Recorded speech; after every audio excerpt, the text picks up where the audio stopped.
Observables versus promises, those differences you will see here. So observable will publish values over a period of time. Promise emits a single value at a time, and observables are lazy. Until the subscribe method called, it will not execute it.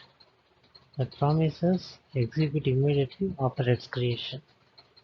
And in observable we have subscriptions and we can cancel anytime using the unsubscribe method based on conditions we needed.